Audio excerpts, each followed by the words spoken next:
Salut à tous et bienvenue sur ma chaîne éducative. Dans cette vidéo, je vous propose un sujet d'examen et une expression écrite inspirée de Le dernier jour d'un condamné.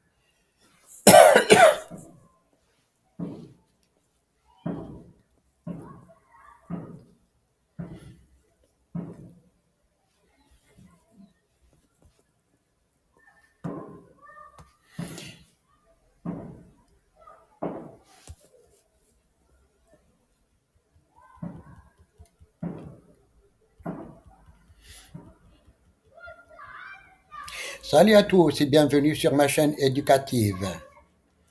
Dans cette vidéo, je vous propose un sujet d'examen et une expression écrite inspirée de Le dernier jour d'un condamné pour vous aider à mieux comprendre l'œuvre et à réussir vos devoirs. Restez avec moi jusqu'à la fin pour découvrir des conseils précieux et des exemples concrets. Niveau baccalauréat, examen de français, texte, chapitre 7. Du roman Le dernier jour d'un condamné, chapitre 7. Du roman Le dernier jour d'un condamné, le texte. Que ce que j'écris ici puisse être un jour utile à d'autres, que cela arrête le juge prêt à juger, que cela sauve des malheurs innocents ou coupables de l'agonie à laquelle je suis condamné. Pourquoi? À quoi bon? Qu'importe, quand ma tête aura été coupée, qu'est-ce que cela me fait qu'on en coupe d'autres? Est-ce que vraiment j'ai pu penser ces folies? Jeter bas l'échafaud après que j'y aurai monté, je vous demande un peu ce qui m'en reviendra. Quoi? Le soleil, le printemps, les champs pleins de fleurs, les oiseaux qui s'éveillent le matin, les nuages, les arbres, la nature, la liberté, la vie, tout cela n'est plus à moi. Ah, c'est moi qu'il faudrait sauver. Est-il bien vrai que cela ne se peut, qu'il faudra mourir demain, aujourd'hui peut-être, que cela est ainsi? Oh Dieu, l'horrible idée a se briser la tête au mur de son cachot. Passons maintenant aux questions de compréhension. Question 1. Quelle est la principale préoccupation exprimée par le narrateur au début du texte? Réponse. Tout d'abord, je répète la question 1. Quelle est la principale préoccupation exprimée par le narrateur au début du texte? La réponse. Sa principale préoccupation est de savoir si ces écrits pourront un jour être utiles à d'autres en empêchant des juges de condamner à mort des innocents ou des coupables. Il se demande si son sacrifice aura un impact positif sur la société. Question numéro 2. Quels sont les sentiments dominants du condamné face à la procédure judiciaire? Question 2. Quels sont les sentiments dominants du condamné face à la procédure judiciaire? La réponse, les sentiments dominants sont le désespoir, l'impuissance et la résignation face à une procédure judiciaire qu'il perçoit comme implacable et arbitraire. Il ne croit plus en la possibilité d'une grâce et, et anticipe le rejet de son pouvoir, de son pourvoi. La question 3. Pourquoi le narrateur mentionne-t-il les délais d'attente et les différentes instances judiciaires? Question 3. Pourquoi le narrateur mentionne-t-il les délais d'attente et les différentes instances judiciaires? La réponse. Il les mentionne pour souligner la lenteur et l'absurdité du processus judiciaire qui prolonge son supplice moral. Ces délais sont décrits comme une torture psychologique, une corde qui vous tient suspendu au-dessus de l'abîme. Question 4. À qui le narrateur s'adresse-t-il lorsqu'il évoque la Chambre et le débat politique futile?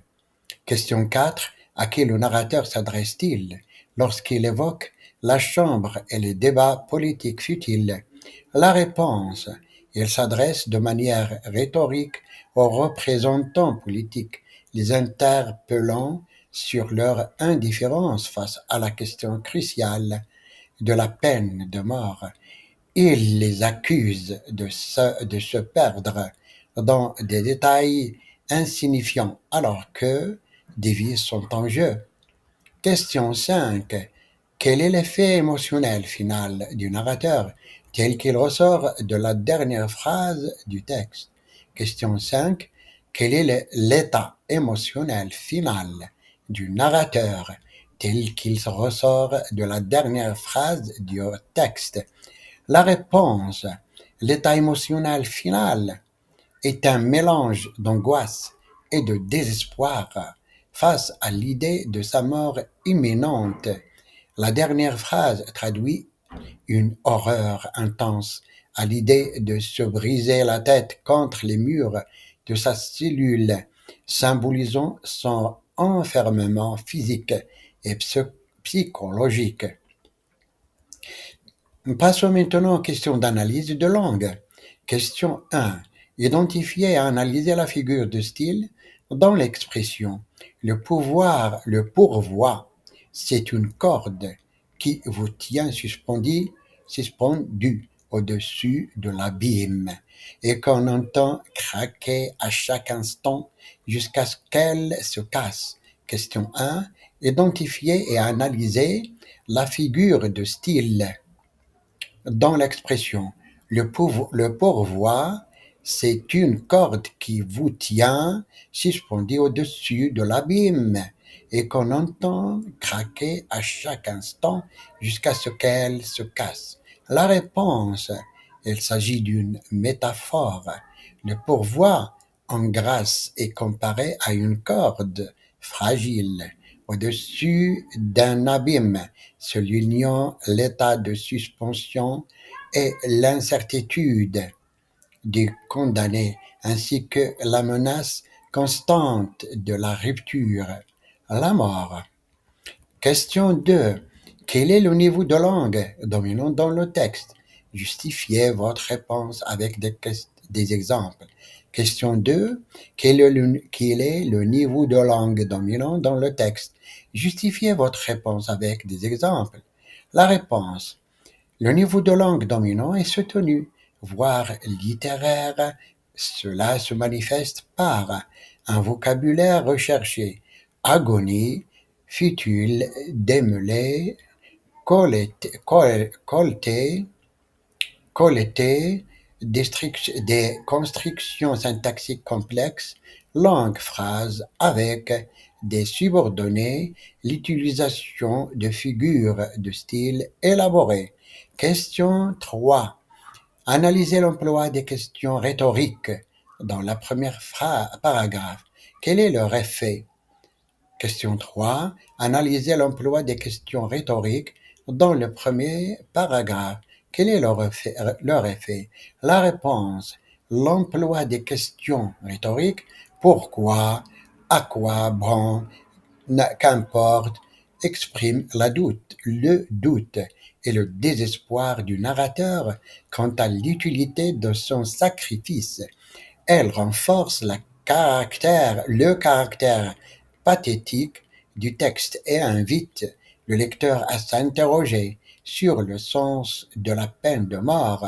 Question 4.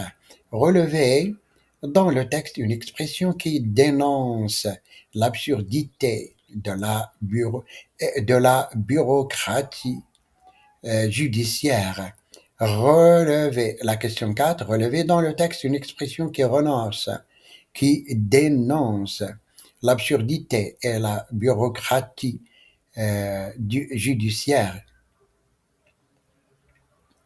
Réponse: 15 jours d'attente chez le ministre, qui ne sait seulement pas qu'elle existe et qui, cependant, est supposé les transmettre après l'examen à la Cour de cassation. Cette expression souligne le manque d'attention et l'inefficacité du système. Question 5. Expliquez l'ironie présente dans l'expression passe-droit, car la guillotine est encombrée et chacun ne doit passer qu'à son tour 15 jours pour veiller à ce qu'il ne vous soit pas fait de passe-droit. Question 5. Expliquez l'ironie présente dans l'expression passe-droit. Car la guillotine est encombrée et chacun ne doit passer qu'à son tour 15 jours pour veiller à ce qu'il ne vous soit pas fait de passe-droit. La réponse: l'ironie réside dans le fait que le passe-droit est ici utilisé dans un contexte macabre. Il s'agit de s'assurer que personne ne soit exécuté avant son tour, soulignant l'horreur mécanisée de la justice. Question 6. Identifier le temps verbal dominant dans le texte et expliquer son emploi. Question 6. Identifier le temps verbal dominant dans le texte et expliquer son emploi.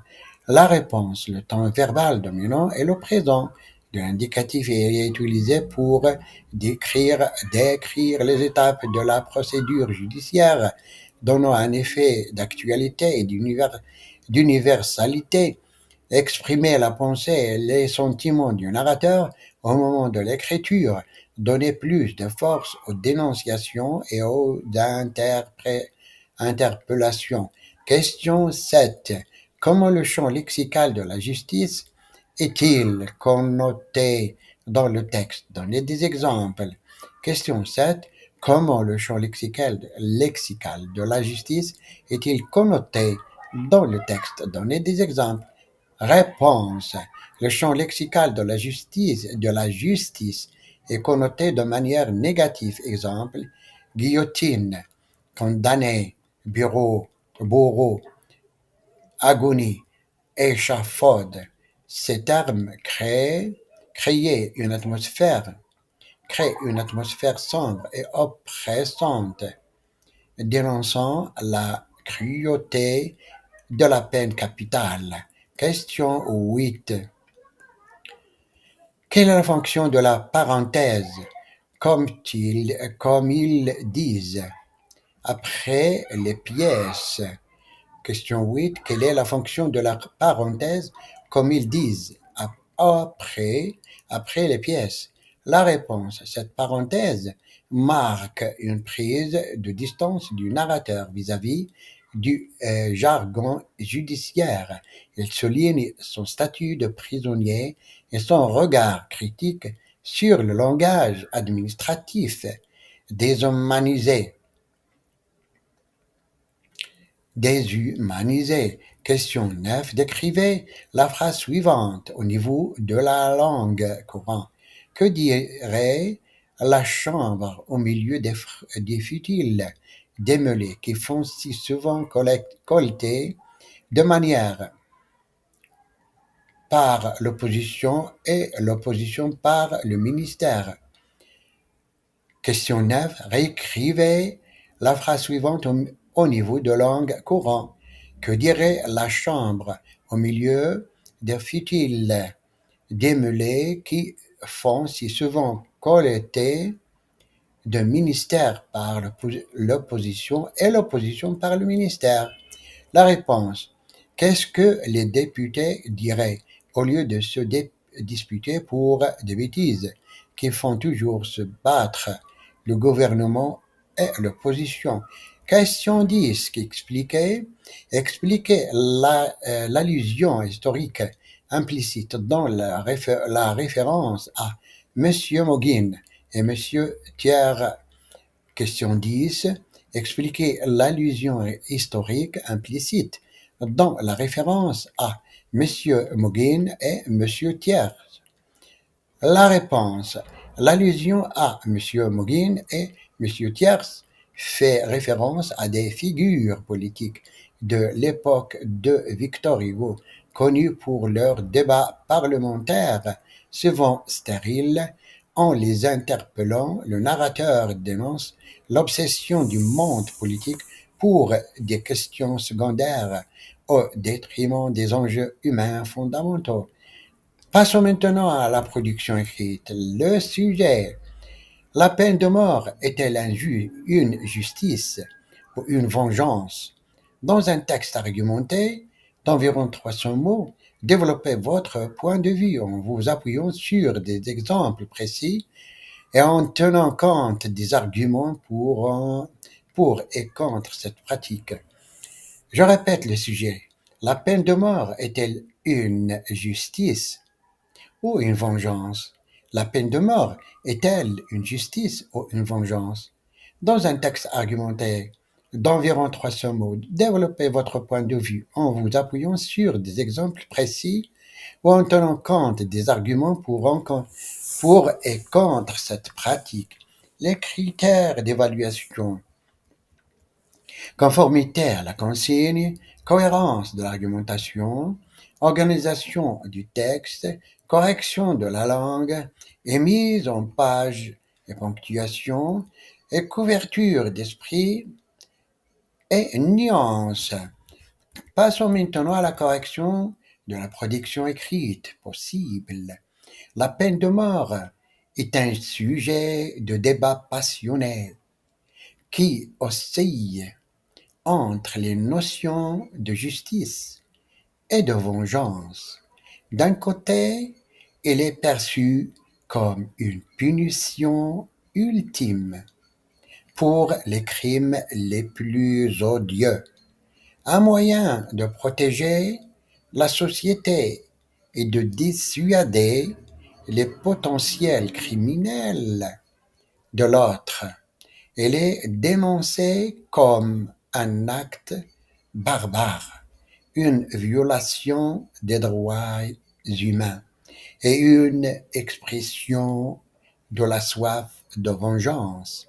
La question fondamentale est donc de savoir si la peine capitale représente une justice équitable ou une simple rétribution vengeresse. Argument pour la peine de mort. Dissuasion et protection de la société. Les partisans de la peine de mort affirment qu'elle dissuade des criminels de commettre des actes graves, protégeant ainsi la société. La crainte de la mort pourrait empêcher certains individus de passer à l'acte. Justice pour les victimes. La peine capitale est souvent considérée comme une forme de justice pour les victimes et leurs familles, leur offrant un sentiment de clôture et de réparation. Coût économique. Certains soutiennent que la peine de mort est plus économique que l'emprisonnement à vie, car elle évite les dépenses liées à l'entretien des prisonniers. Argument contre la peine de mort. La peine de mort. Violation des droits humains. L'abolition de la peine de mort est considérée comme un signe de progrès moral et de respect de la dignité humaine. Risque d'erreur judiciaire. Le risque d'exécuter un innocent est toujours présent et une erreur judiciaire est irréparable. Inefficacité. La peine de mort n'est pas nécessairement plus dissuasif que d'autres peines, comme l'emprisonnement à vie. Vengeance. L'exécution d'un criminel peut être perçue comme un acte de vengeance plutôt que de justice, perpétuant un cycle de violence. Victor Hugo considérait que la société ne doit pas punir pour se venger, mais corriger pour améliorer. Incohérence. Victor Hugo critique l'idée que la société puisse ôter ce qu'elle n'a pas donné, c'est-à-dire la vie. En conclusion, la peine de mort est une question complexe qui touche à des valeurs fondamentales telles que la justice, la vengeance, les droits humains et la protection de la société. Si certains la considèrent comme une nécessité pour dissuader le crime et rendre justice aux victimes, d'autres la rejettent comme une violation des droits humains et un acte de vengeance barbare. Pour ma part, je crois que la peine de mort est incompatible avec les valeurs d'une société juste et humaine. Le risque d'erreur judiciaire, son inefficacité en tant que moyen de dissuasion et son caractère vengeur en font une partie inacceptable.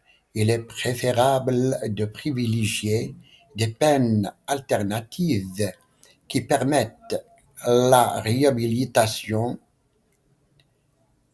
la réhabilitation du criminel et la réparation des dommages causés à la société. C'est fini. J'espère que vous avez désormais une meilleure compréhension de cette œuvre et des outils pour réussir vos devoirs et examens. Si cette vidéo vous a aidé, n'hésitez pas à laisser un like, à vous abonner et à activer la cloche pour ne pas manquer des prochaines vidéos sur la littérature et l'analyse de textes.